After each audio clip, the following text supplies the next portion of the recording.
Hey, Eric Liebenhagen here, and welcome to the Abundant O.D series where we highlight successful optometrists who are working to make a positive difference in the world and contribute to the greater good. In our episodes, we get to know the people behind the title and what makes them tick and the mission that they are working to serve. You know, they say hindsight is 2020, and by listening to and learning from others' victories and mistakes, you can speed up your journey and live as an abundant OD. So today my guest is Dr. Brandon Walley. He's an OD originally from Mississippi, made his way to settle down in Collierville, Tennessee, where he now owns two practices, the Collierville Vision Center and the Collierville Vision Therapy. He's been in business there for almost 8 years. His main specialties are vision therapy, as you might have guessed, and kids myopia treatment as well. He also does some work as an adjunct professor and faculty with Southern College of Optometry. Dr. Walley's got a real focus on patient education throughout his practice, and I'm sure that's part of the discussion we'll get in here today as well. So, Brandon, thanks for joining me today. Thanks, Eric. Glad to be here. You bet. You bet. So start off and tell us just a little bit more about, your background and really kind of how you got into the profession. Sure. So I started out, I went to college at Mississippi State and kind of knew I wanted to do something in the medical field. And for any optometrists listening, my dad was in the Marine Corps with Dr. W.C. Maples, who is a really big name in the vision therapy world. And so my dad said to me one day, "Hey, Brandon, I think you would like being an optometrist. I have this friend that is an optometrist." At the time, he was a professor up at Northeastern State in Tahlequah, Oklahoma. And he said, "Why don't we go up there and visit him and see what he does for a day? And you can talk to him a little bit about the profession and see if you like it." So ended up making a trip up there and enjoyed visiting with him and kind of had a great time seeing what he does. Like I said, he was a professor, so it wasn't a totally, it wasn't like a private practice visit or anything like that, but he was able to answer a lot of my questions and convince me that this was the career for me. And so I went down that path and ended up going to Southern College and graduated there in 2008. And then it's funny because Dr. Maples is a really big name in vision therapy. And it turned out he ended up moving to Southern College while I was there. So I was able to work with him during my fourth year more as a mentor relationship there. And he always told me from day one that I needed to graduate and start a vision therapy practice. And of course, being the smart guy that I was, I did not listen to him. But now, 8 years after opening this practice, about 18 months ago, I decided to finally open my own vision therapy practice. So it took me a while to get there, but it's kind of gone full circle here with that. Yeah, that's awesome. So, no, that's great. Thanks for sharing that. When you look at kind of your path, right? So it sounds like a lot of folks, like we're some outside factor, we're persuaded to get into the fields we're into, either by a family member in your case, or a good other outside source. Maybe we had a teacher or something. For myself, it was a great sophomore accounting elective teacher in high school that made me choose the accounting path and go down there. As we get into it, we find out that there's more impact we can make. There's a bigger reason why outside of maybe simply just being persuaded at one point where we can grow into. Do you have any ideas on that for yourself? I mean, what's the bigger reason why you're doing what you're doing today? Yeah, so for anybody that's familiar with the Enneagram, my wife is really into personality testing and things like that. And so I think Enneagram has been the most popular one that I can remember the most for me. Some of them are like the ATSJ, like I can't ever keep up with those, but I'm a 2 on the Enneagram. And essentially I'm a people pleaser, a helper, and the core of my personality is to want to help people. And so I feel like that meshes really well with optometry. And part of the reason I decided to get more into specialty care is because I felt like I could help people even more doing vision therapy as opposed to general optometry. And so that's probably the driver of most things that I do now is just my personality type being that too. For sure.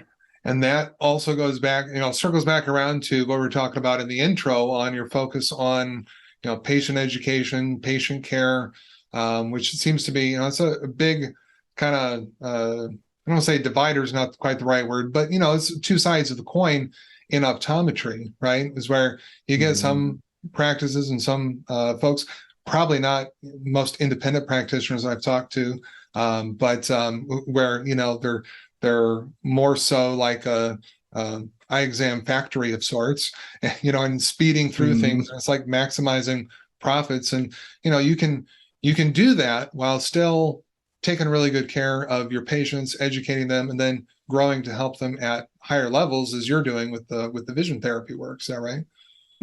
Correct. Yeah.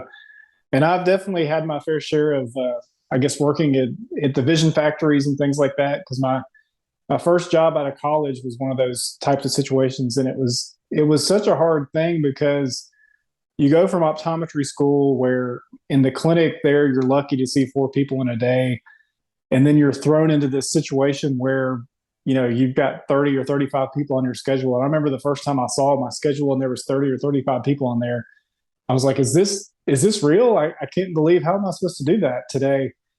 And I did that for about a year. And I told my wife that if I have to practice like this the rest of my life, I'm not going to make it 5 years in this profession. So luckily, there were other opportunities out there where I didn't have to practice like that. Mm-hmm. Yeah, for sure. So, so as you're growing and developing and moving along, getting more into the vision therapy, what have been, as you look back to where you're at now, like what have been some of the tougher challenges you've experienced as you're trying to bring some of your ideas and your approach into reality? Yeah. So, I'm sure we hear this all the time, but optometrists don't get a whole lot of formal business training.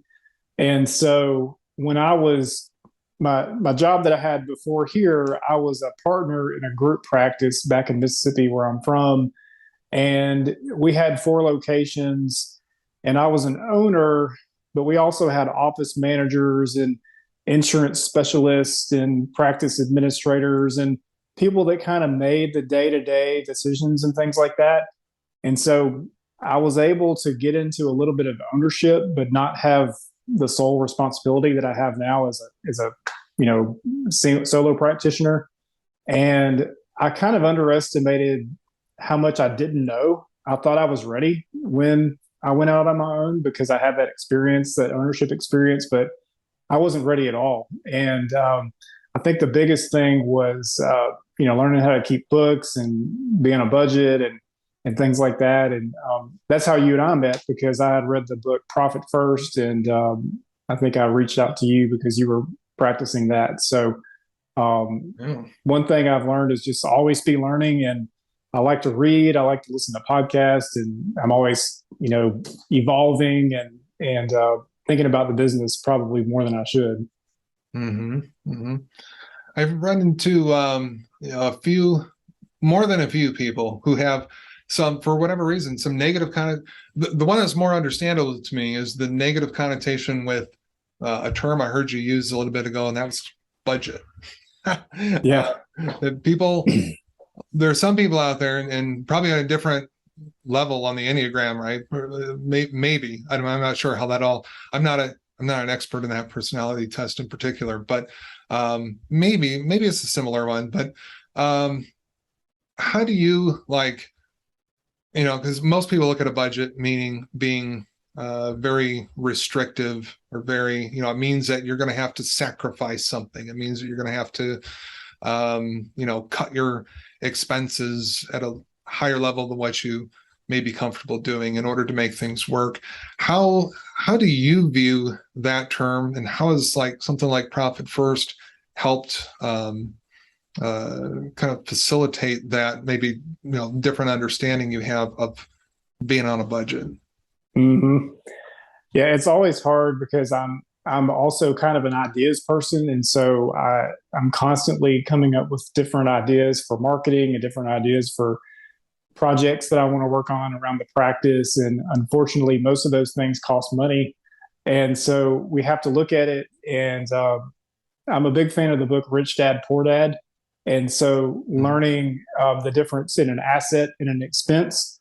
And so realizing that there are certain things you can buy that are assets and certain things that are just expenses and luxuries. And so I've tried to skew more towards putting money into things that are going to bring money into the practice as opposed to just spending money on things that I want to have. Like I don't have an automatic phoropter, even though I would like one of those. It's not going to make me any more money, and so there's no reason for me to have it right now. But I have an OCT and retinal camera, and I can build insurances for that and make some money on that. So even though it costs me money, I'm still making money off of it. So try to Mhm. view things in that lens has helped.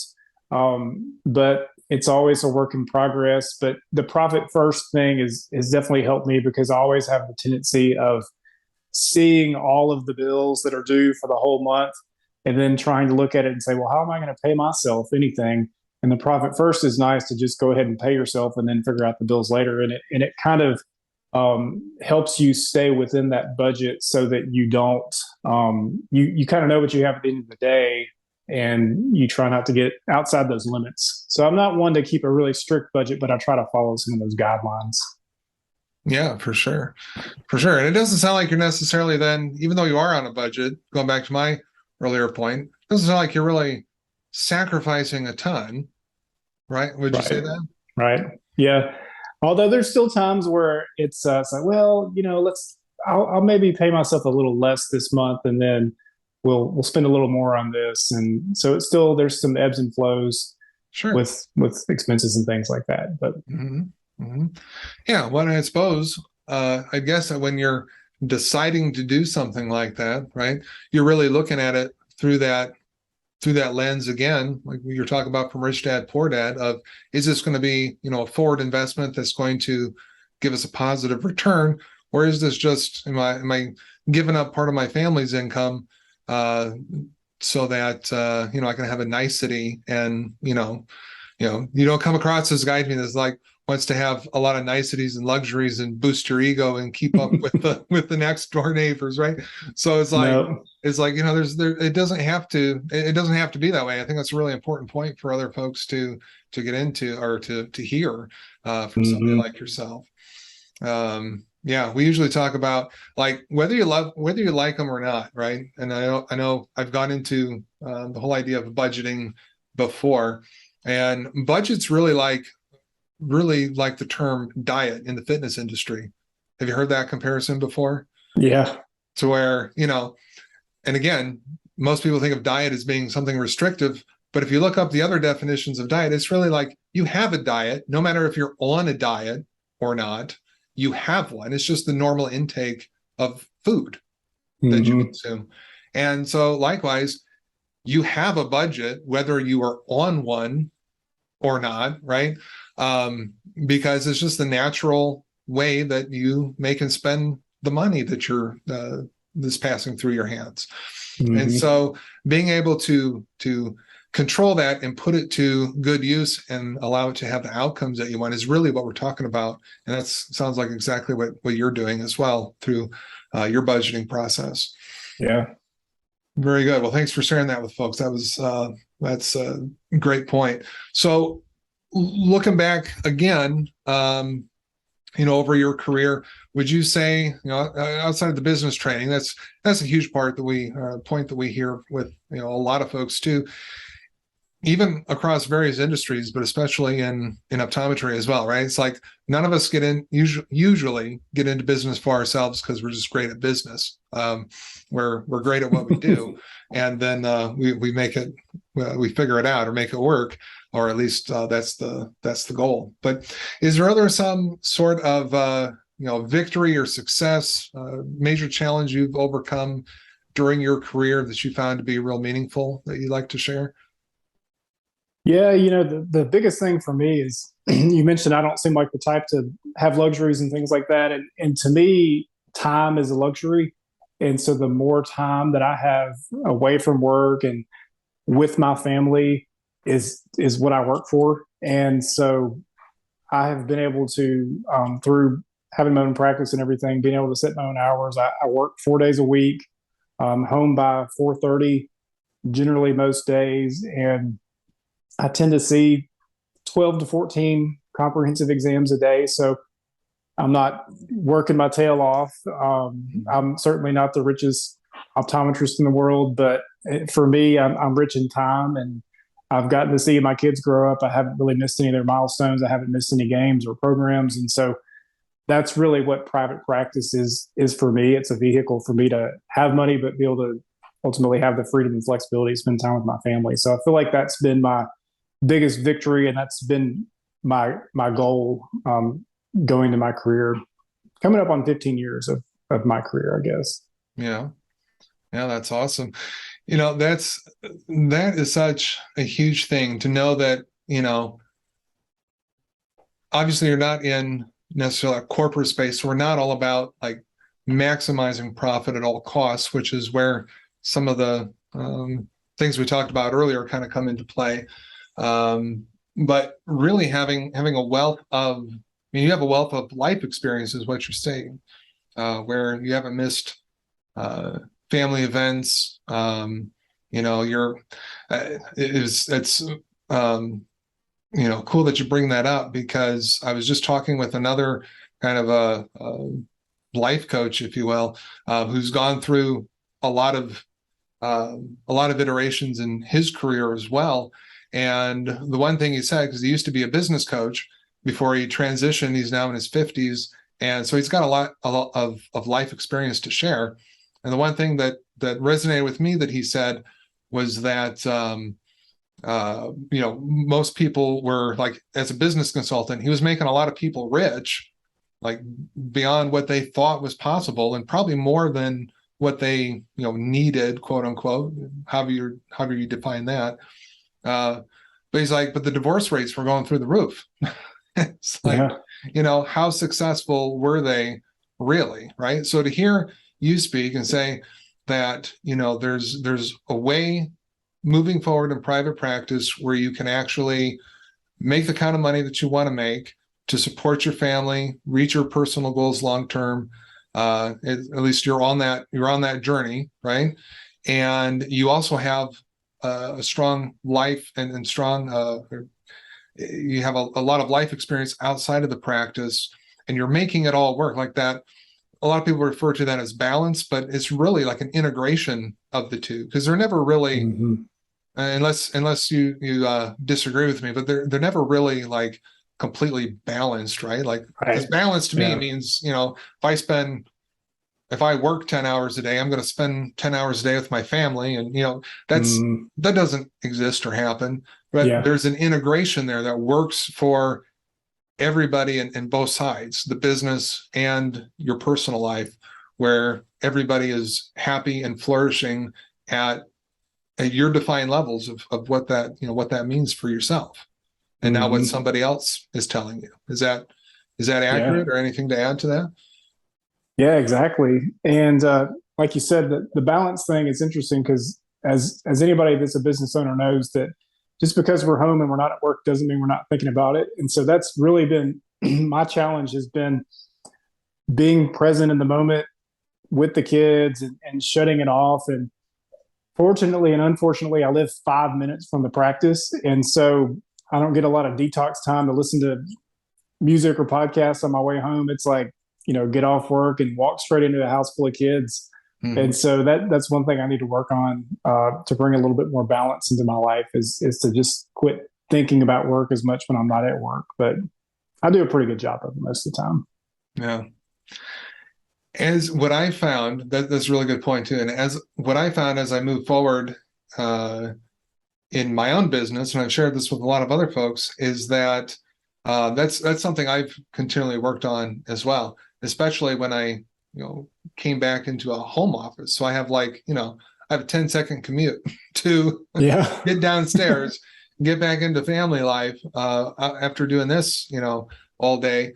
And, I started, like, I'd have to go over into I commuted over to like my bedroom or a different room where the family was not at, and just kind of spent that even 5 minutes just decompressing, right? Hmm. But the other thing that you mentioned is, as you know, and what I found to be true is that as you get more success in the business, and by success I mean you're not the one that's overloaded with a lot of tasks or to-dos. Things are in place, people are in place, things are working for you, your assets, your investments are working for you, to where you can really pull out, like there's not this, like because a lot of people get um uh sidetracked at home or distracted at home because out of worry and anxiety over the business and what's happening there, right? Hmm. um Sure. and so as you get some of these pieces that you've put into place early on in your private practice ownership, and they're continually being refined, but they're working for you, that you're kind of seeing that anxiety or concern, or however you want to label it, kind of dissipate. I'd imagine from talking to you that and it's kind of become true for me too, that when I catch myself nowadays, because I used to have the same thing, it was worry and concern, and now it's kind of shifted to like more like um, optimism and excitement, and what else can I do? When I catch myself Yes. not being present with my family, it's more like the growth pattern, right? Of like, Hmm. what else could we do that would make a huge difference? And so, yeah, I don't know. That's still one that I'm personally working on. It kind of sounds like you're in a similar boat of being an ideas guy. Yeah, and it unfortunately, if I tend to get these great ideas when I'm out for a walk or something with the family, and then I start thinking about, oh man, how could we implement this? And so I've gotten to where I finally will take my phone and leave myself a little reminder so that I can at least push it away to maybe come back and think about it Monday morning or something like that. Yeah, for sure. No, that's a great like life tip there, which is, and it can work for getting an idea for business, personal, anything, right? Like if you're in a spot where you don't want to get distracted by it, but at the same time, that's when some of your best ideas, our best ideas, come up, is when we're not, like, I don't know about you, but as far as like business planning and long-term growth, like I can't just sit down. I have ideas when I just sit down and try and knock it out, but I always like miss something. Like I can't force it out of my head all the Yeah. time, right? So it's Hmm. not until we're relaxed, we're having a good time, and then the ideas start to flow again. So we don't want to Hmm. forget them, but like you said, being able to kind of download it out of your brain in some fashion, whether it's a voice note on your phone. I email things to myself and keep them in a separate email file. I've used Hmm. different apps for that before too, but email for me seems to work out the best. So whatever it is, getting it out initially, and that way you can kind of, you don't have this fear of losing it, right? And you Yeah. know you'll be able to get to it later you'll be able to build on it, at the right time. Yeah. Yep. Exactly. So that's awesome. Well, this has been great. Is there, kind of in closing here, Brandon, is there, a piece of advice or something like that you'd like to give others who are going on a similar journey here in private practice? I think the biggest thing, a colleague and I were meeting the other day, and we were talking, at least in the Memphis area, there's not too many of us left that are like us. He and I practice very similar. He has a subspecialty with contact lenses, whereas I have the vision therapy practice. And a lot of the practices around town have been bought up by private equity, and there's not as many just mom and pop, you could say, private practice optometry practices. And I think that we need to do a good job, the ones of us that are left, of differentiating ourselves from the other practices, and give our patients a good reason to come see us. And in my primary care practice, that's just the fact that we spend a lot of time with our patients, and we don't rush them in and out. We make sure patient education is a focus, and we're going to take care of them. It's not going to be a quick in and out 5-minute deal, and hopefully they will see the value in that, and want to spend money here in the optical versus online. And then also with the vision therapy specialty, that also helps differentiate me a little bit. And we've been able to build a nice referral network with other optometrists in the area. He and I have hosted some dinners with other optometrists. And so I would say if you're interested in building something like that, get out there and network with other ODs, and don't be afraid that you're going to all take each other's businesses, because that's not normally the case. Yeah, very true. I mean, that's part of the when we talk about being, living in abundance, right? And not to get that is a real thing.